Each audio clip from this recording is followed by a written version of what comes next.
You're listening to the Simplifiers podcast, where we take topics in business and in life and simplify them. Award-winning event producer and educator Mary Baird-Wilcock, CSCP, will help you break it all down, figure it out, and spark you to do the thing. It's time to simplify. Here's your host, mentor, and undercover superhero, Mary Baird-Wilcock. Hello and welcome back to the Simplifiers podcast. Congratulations, you've caught on to what thousands around the world are realizing. When you simplify your work and life, you thrive. And on Fridays, we release a short bonus episode highlighting a super thought of the day. These mini episodes will help you spark new ideas, new ways of thinking, or simply challenge some old beliefs that you might have. And today, I want to talk about how to avoid burnout as an event planner. Fun fact, the first 11 years of the Simplifiers, we were a collective of wedding and event planners producing large-scale, non-traditional events way back when in the States. And what a wild ride it was. My conversation with Jessica Zimmerman earlier this week really brought up a lot of memories inside me. The good, the bad, and the ugly. If you don't work in the events industry, I can imagine it's easy to fantasize that this is just a dream job where you just get to attend parties all the time. What's more fun than that? But I'm here to tell you, it is so much more than that. It's fast-paced, deeply creative, ever-changing, super intense, and chock full of high stakes and stress, especially if you produce weddings. Think about it. For the couple, your client, there is only one shot to get this big day right. They and their families are all counting on you in order to ensure that the 20 or 30 or sometimes 40 vendors that are working on site that day are all delivering everything that they promised on time, better than they imagined, and with no surprises. The average wedding in America costs around $44,000, as per the 2018 American Wedding Study.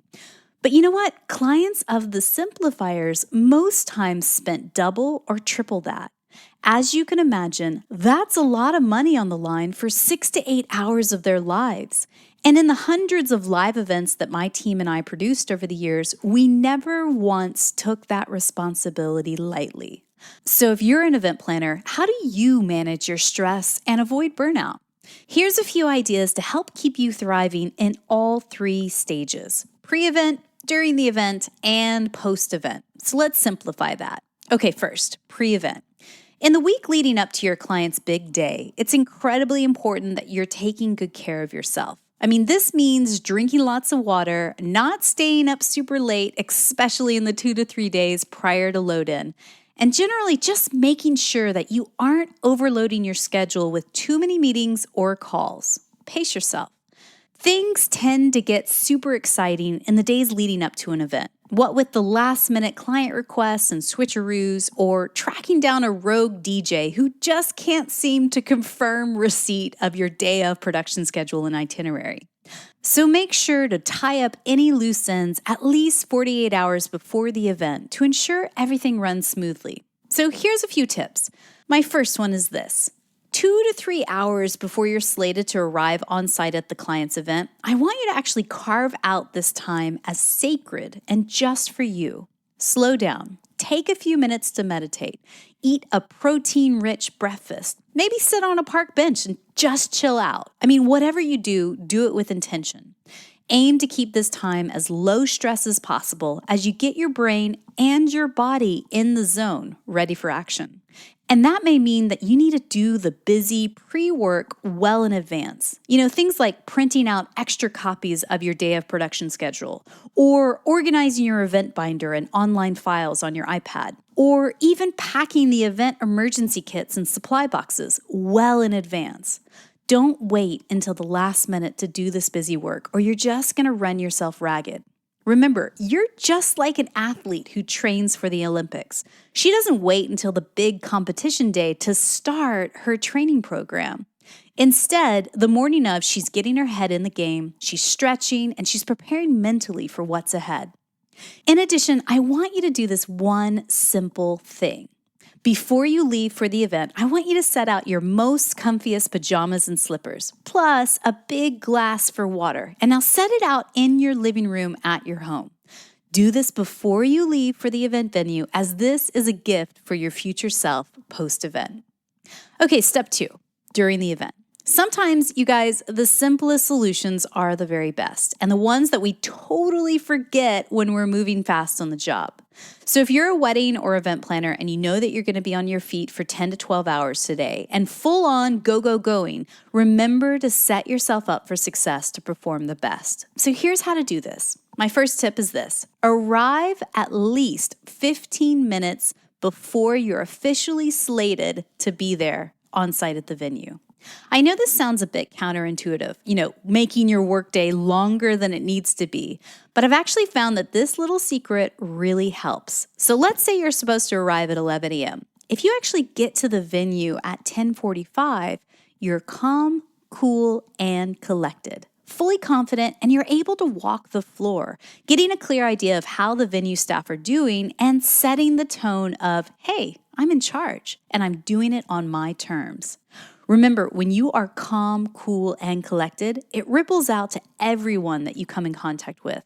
And since you're the ringmaster today, everyone is looking to you for answers and a verbal or nonverbal cue if everything's going to plan or not. So this is huge. Tip number 2, wear sensible shoes. This is no time to be trying out brand new shoes. I have done that more than once, and I've always regretted it.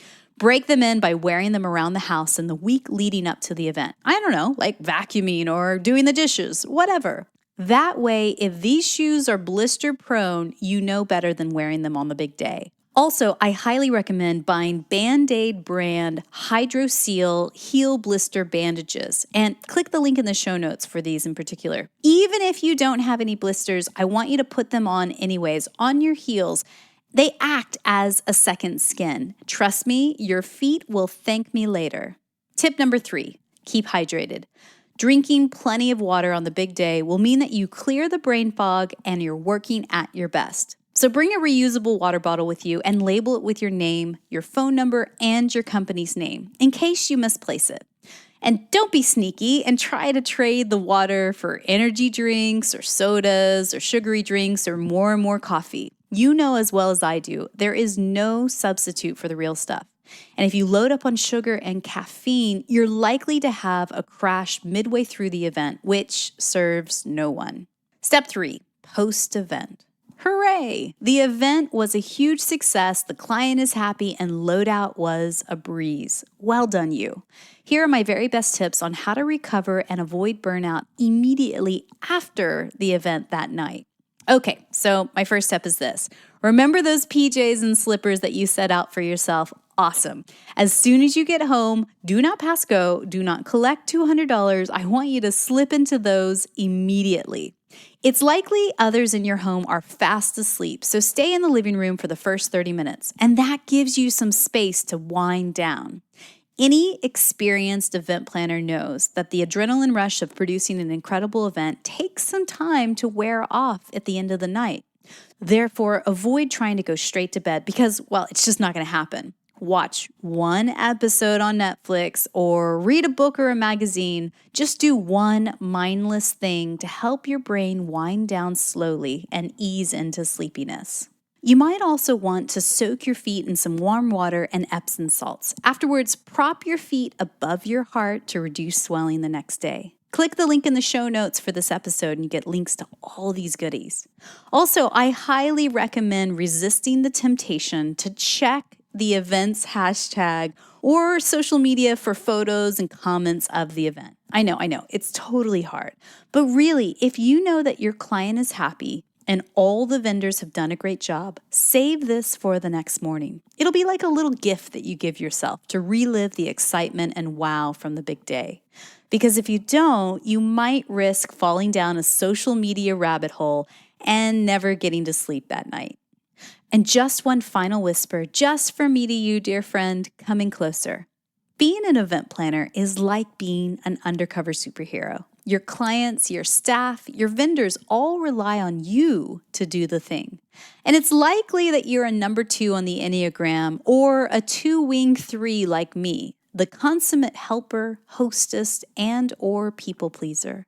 That's what makes you great at what you do as an event planner. But remember, to stay healthy, you must take good care of yourself first, mind, body, and spirit. You are compassionate, caring, and a natural-born nurturer. You go the distance because you couldn't imagine doing any less for others, especially your clients. So remember to ask for help. Delegate the little tasks off to your event assistants and your trusted staff. They are eager to step up and into more responsibility, both in the week leading up to your client's event and on site on the big day. The more you do this, the better leader you'll become. And that's how you grow and scale this business, ultimately doing less in order to accomplish more. And if burnout feels imminent, I want you to consciously step back from your busy schedule today and see where you can carve 5 minutes out to ask yourself, what do I need today in order to get back to thriving? And then give it to yourself, whatever it is. Begin to slow down, nourish yourself, and simplify in order to avoid burnout and be the best that you can be. You can do this. I believe in you. It's time to simplify. Don't forget to hit that subscribe button to get more of this awesome goodness coming to you automatically on Tuesdays and Fridays. Thank you so much for tuning in. Also, big thanks to our undercover superheroes at the Simplifiers podcast that help us create these episodes for you each and every week. Susan Marie, our podcast editor, Jeffrey Lynn, our video editor, Leiden and Janine Yardley are our show notes editors. Manminder Athwal is our blogger. Our advisory board includes Aubrey Nowitzki, Chris Justice, and George Mills. And I'm your host, Mary Baird-Wilcock. Thank you so much for listening and telling your peeps about us. And as always, friends, keep things simple. Thanks for listening to the Simplifiers podcast. Find the show notes for this episode and all others at thesimplifierspodcast.com. Know someone in your life who needs to simplify? Be a hero and share our podcast with them. And we will see you here next time. As always, keep it simple.